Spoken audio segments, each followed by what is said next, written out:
welcome to another Origin Story interview. This interview belongs to a larger series of interviews that will be aired on May 21st as a part of the Simi Valley Multicultural Festival hosted by the Simi Valley Youth Council and the Simi Valley Cultural Arts Center. This festival takes place from April 10th through the month of May, celebrating diversity, inclusivity through performing arts, music, cultural recipes, ethnic attire, and art. However, today we are joined by a very special guest.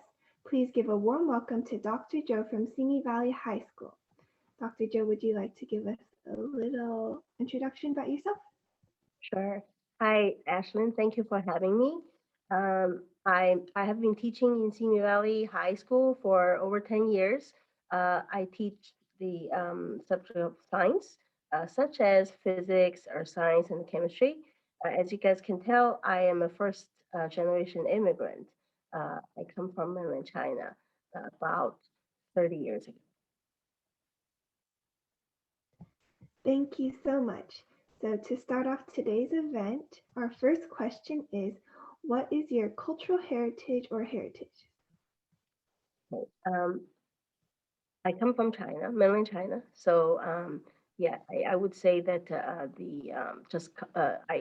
the main language I speak is Mandarin, and just so I would classify myself as like Chinese, American Chinese. Thank you, thank you. Moving forward, our second question that we have is, where were you born if not in the United States? When did you come to the United States? And can you please describe that experience or tell us what you know about a member of your family that was first generation to move here and what their story is? Sure. I came from mainland China in 1991. Um, so right now, I still have my parents and my brother, their whole family. They're still living in mainland China, and but so I am the only family member that's actually in the U.S. now. But of course, I have my own family now. I have a daughter, so um, yeah, that's it. Thank you for sharing. Third question is, can you retell a favorite memory of growing up relating to your cultural traditions? Sure. In China, when I was growing up, right, every family was relatively poor. We don't have much material possession, but everyone was kind of very close to each other. The neighbors, we all know each other, and so it's like an extended family. So I remember we are always like playing outside with the neighborhood kids, and their parents are like auntie and aunts to us. And so our favorite festival, of course, is Chinese New Year.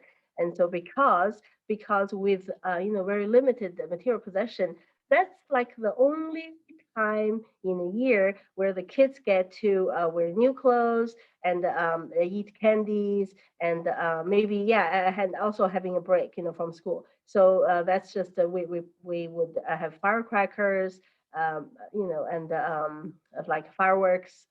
It's just a very and lots of food. So that's really some favorable memory in my mind and I believe every kid's mind. Yes, I'm sure all of us can relate to having like a favorite childhood memory like that.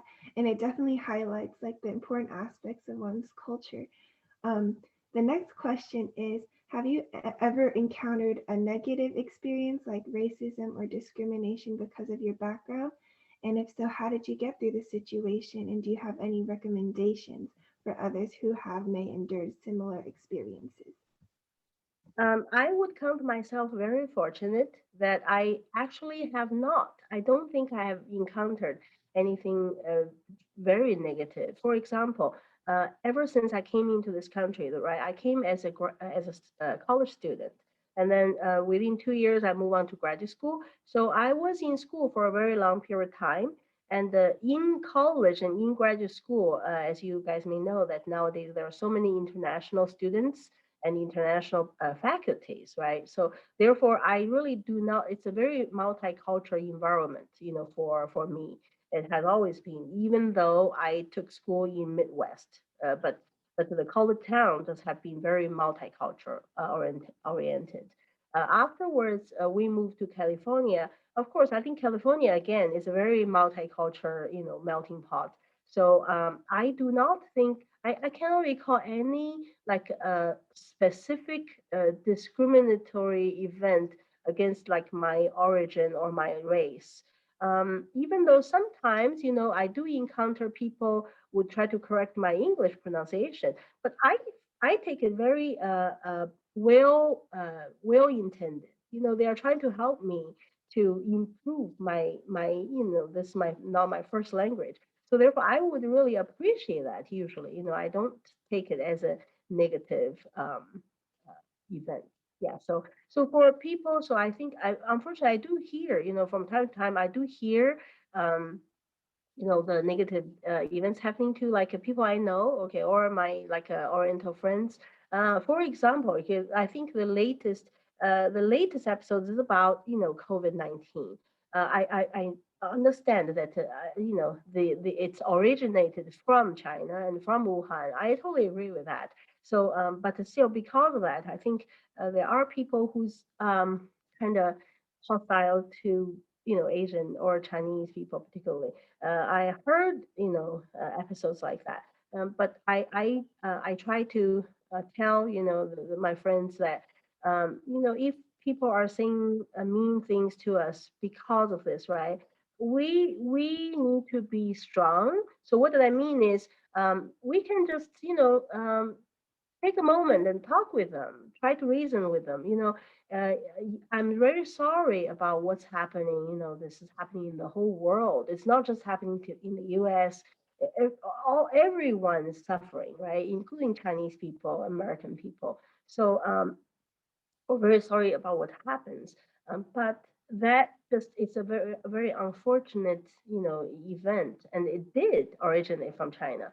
That one we shouldn't deny, and we could not deny. But on the other hand, it doesn't, so we are all in this together, and we're fighting with this together, right? So it um, just by putting one group down doesn't really help with the situation. So that's what my advice would be. Thank you. Yes, I really agree, and I'm very glad that you haven't experienced any negative encounters. And thank you for sharing so much about this really timely topic. Um, so, our next question is about the evident cultural diversity of the United States. So, as you mentioned, many people refer to the US as a melting pot filled with many cultures and backgrounds. So, what do you feel is the best thing about living in a country with such diversity? I think one really advantage that I see, and I have always told my daughter or my other family member, is that because of we have people coming from such diverse backgrounds, right? And we can encounter so many people who are speaking non-English as their first language. So therefore, we can find good language teachers, superb language teachers who are native speakers of different language, and we can very easily find them, and we can learn from them about not only the language but also the culture. I found out that over the years that I have been living in the U.S. is that a lot of times the impression that we got from like the news or even books may not be what everyday life uh, look like for common people who were living who have been living in a certain region. So I think this sharing the experience is very interesting to me always. And the thing is, you can find so many different people, different groups, different race in the United States. You don't have to travel far, to encounter these people, and that's just such an advantage to everyone, I think. And also another thing I learned over these years is that even though we all kind of look different, we may look very different. We may have, different age, different race. We live in totally different, say, we grow up in totally different environment. But if you start to share these life experience, life stories of what's happening to you when you are young, to him, to her when they were young, it's just so there's so much commonality in it. There's so much, and so I feel uh, so. to me, after I came to the US, after I met so many different peoples, it really opens my eyes and to tell me so that I'm fully convinced that humanity is humanity. It really has nothing to do with what we look like, our facial features, our skin colors. It really doesn't. I think the what's deep down, the say we all long for the loving relationship between our parents and us, between us and our friends. We all enjoy a good meal, right? We all enjoy uh, going to the beach. Let's say, those are common things, and that's just it's the same. Yeah. Yes, that part really resonated with me. I think we can all definitely relate to one another no matter like our background or race. So thank you so much for your input. Our next question that we have is what are some favorite cultural traditions that your family does? We, like I mentioned, that we still observe Chinese New Year. That's probably the only. Well, I would say that's one of the couple of the Chinese festival that we observe. So Chinese New Year, like we would prepare the red envelope to my daughter ever since she's very young, right? And when she's young, we put like sometimes we just put chocolate coins in it, right? And so yeah, and so it's for to her, that's what she longs for already. And then later on, it's like some new bills, like sometimes it's like $2 bills to make it a little special. It's not about how much money is in it, but it's the tradition. So when she knows really it's Chinese New Year, and she's expecting, looking forward to that. And then we try to make time to go out to eat, on Chinese New Year with our friends. But sometimes it doesn't fall on a weekend or something, then it's a little harder. So we did adopt, the American festival as well, like say Christmas, Thanksgiving. And so those are very, very nice. It's basically, I think, for all holidays, therefore, regardless of what tradition is from, right? For all holidays, I think it's a time for family and friends to relax and get together. And so you catch up with each other's life and you enjoy, something together, and that just build up the memory, together. So so for our you say ethnic tradition, I would say Chinese New Year. And then on top of that, there's probably the mid autumn festival, call it. So where we would be eating like mooncake. Yeah, I think some of you probably also have heard it. During those time, whenever you go to Chinese grocery, they would have like box and box of all kinds of flavor mooncakes. So we, in our family, we would always enjoy that, and while look out to the moon together. And so yeah, that's it. Yes, I really admire how your family like kind of gets together and you can like enjoy each other's company with friends. I know for me, family is such an integral aspect of my culture as well. So moving on to our next question. So I know you mentioned mooncakes, but what other like cultural foods or meals do you like to prepare or eat, or what is like your favorite? I see. Um, let's see. To me, I like spicy food a lot, and so therefore, quite a lot of dish that I prepare at home, I would add like a spice to it, and then it's like the kind of spice is a little different from like a Mexican spice or Korean spice or like um, somewhere else. But the kind of spice food that I like is with some kind of uh, some other ingredients, so that it not only just feels spicy, but also it feels like some kind of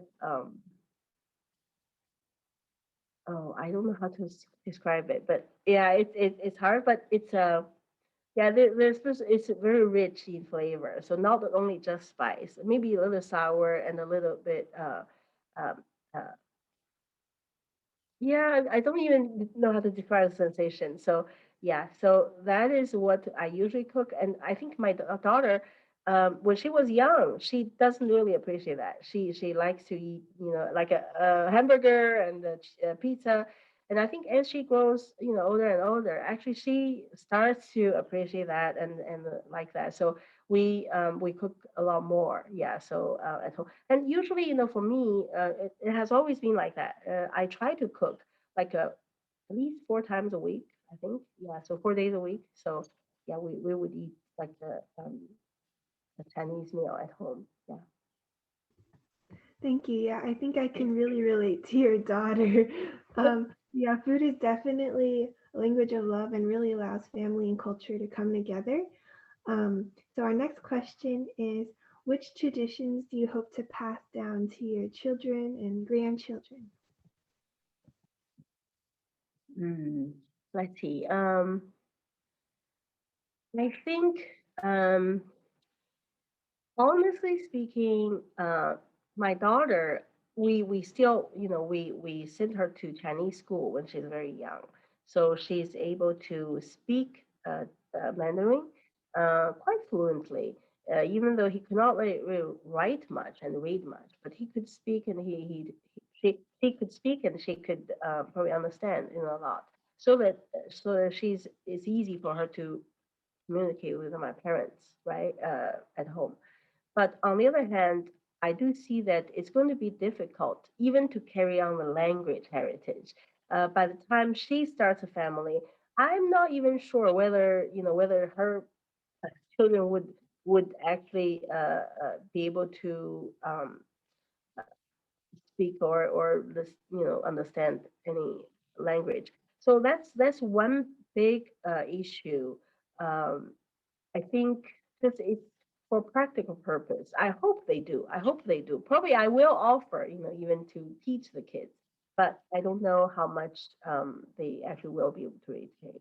And so if they are not able to keep the language tradition, then it's going to be hard. I think it's going to be hard to keep the cultural tradition, right? But I feel that the fundamental, the key component of the Chinese culture is about, we value family a lot. We value uh, education. We value hard working. And so I hope all of those will get passed along, because I think that is the important ingredient for any society, for any culture to to survive, to thrive, right? I think that's important. So I hope those will get passed down. Yeah. Yes, I really agree with you, and I think that language is definitely a really key way to maintain culture.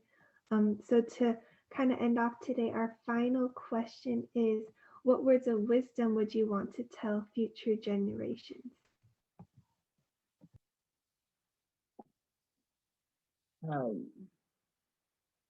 I feel I have tried to tell my students since we started the COVID virtual learning.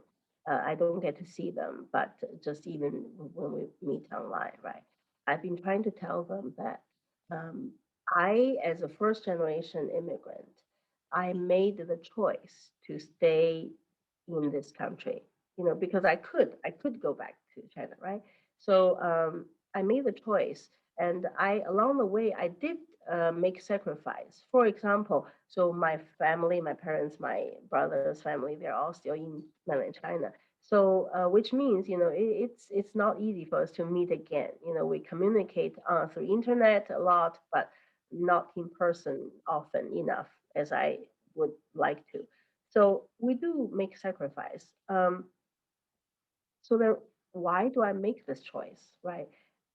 Because I feel like I like this country. I like the people that I have encountered.